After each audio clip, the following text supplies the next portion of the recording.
এই যে নসিহতগুলো করছি, যারা আনম্যারিড, তোমার জন্য এগুলো শোনার চেয়ে বেশি দামি।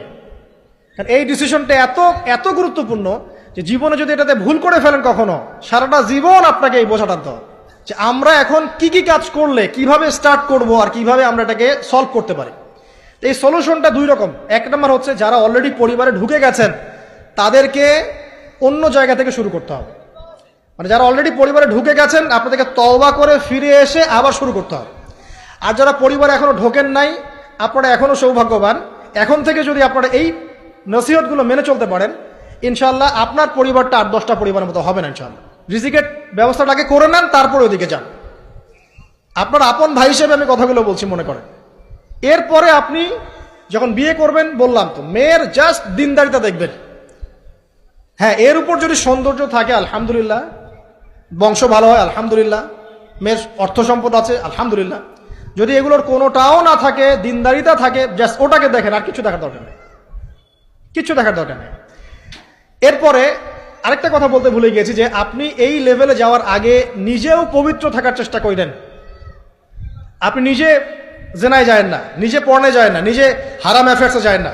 যদি আপনি যান তাহলে আল্লাহ পাক কিন্তু আপনাকে পবিত্র স্ত্রী নাও দিতে পারেন। এটাই আল্লাহ পাকের নীতি যে একজন পবিত্র মানুষ পায়। ঠিক আছে, যে যেমন আল্লাহ পাক তাকে তেমন মিলিয়ে দেন, এটা আল্লাহ পাকের একটা সুন্নাহ। এর ব্যতিক্রম হতে পারে, কিন্তু আপনি যদি পবিত্র না থাকেন আপনি পবিত্র স্ত্রী নাও পেতে পারেন। তা আপনি আগে নিজে পবিত্র থাকেন, তারপরে আপনি এখন মেয়ে দেখেন। আলহামদুলিল্লাহ, বললাম দিনদারিতা প্রাধান্য দেন। এখানে হাদিসে এটা বলা হয় নাই যে 4টা গুণ দেখে বিয়ে করো, বরং বলা হয়েছে 4টা গুণ দেখে সাধারণত বিয়ে করা হয়। ঠিক আছে, করো আদেশটা এমন নয়, ইনকাহ কথাটা এমন নয়, বা ইনকাহু এমন নয়, তুনকাহু মানে বিয়ে সাধারণত করা হয়। কেউ টাকা দেখে, কেউ সৌন্দর্য দেখে, কেউ দেখে বংশ। তুমি দেখো দিন। নবীজি বলছেন তুমি দিন দেখো, না হলে তোমার হাত ধুলোয় ধূসরিত হবে, মানে ধ্বংস হয়ে যাবে তুমি। আর দিন দেখার ক্ষেত্রে শুধু বাইরের গেট আপটা যথেষ্ট নয়, তার পড়াশোনা দেখেন, তার হিস্ট্রি ঘাটবেন, তার অতীতে সে কোথায় কোথায় পড়াশোনা করেছে, কি করেছে, খোঁজ খবর নেবেন।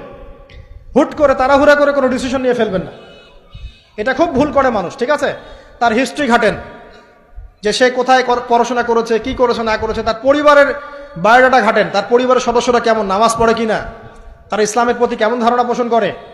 তার মাকে দেখেন, তার মা পর্দা করে কিনা, তার মা ইসলামের উপর আছে কিনা। তার নানিকে দেখেন, তার পরিবারবর্গকে দেখেন, তারপর আপনি ডিসিশন নেওয়াটা সহজ হবে। এগুলোর চেয়ে ব্যতিক্রমও হতে পারে। ওই আজারের পরিবারে ইব্রাহিমের জন্ম হতে পারে, ফেরাউনের আন্ডারে আসিয়ার জন্ম হতে পারে, থাকতে পারে, কিন্তু এটা ব্যতিক্রম। নর্মালি কিন্তু সবসময় এমনটা হয় না।